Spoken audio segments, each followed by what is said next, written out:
हरे रामान बुआ फरे परदेस महक हैं आवे रे हारे कि हरे रामान बुआ फराई परदेस महक हैं आवे रे हारे पूड़ कचौड़ के जेवना बनाए सोने के थाली परोस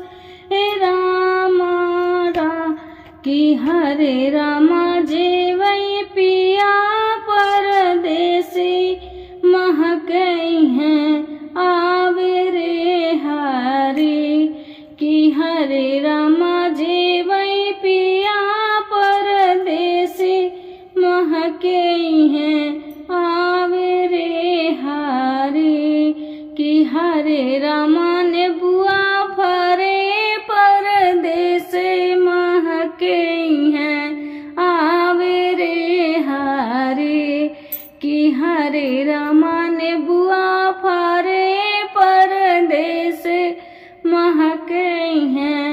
आवे रे हारे झझड़ गेरुआवा गंगा जल पानी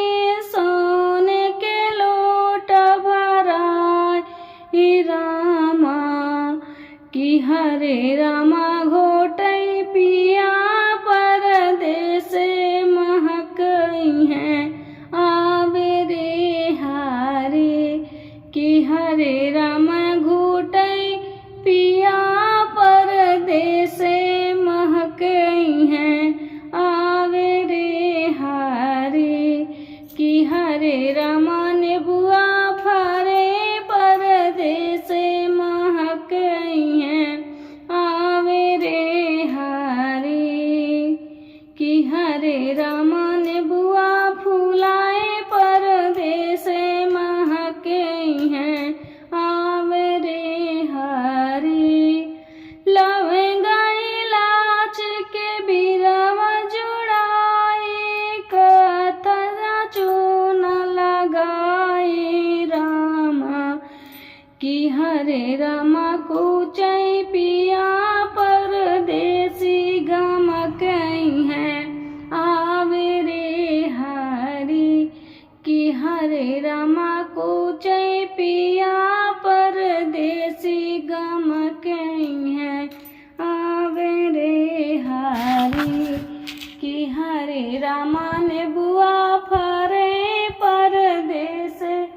महक हैं आवे रे हारे कि हरे रामा ने बुआ फरे परदेस महक हैं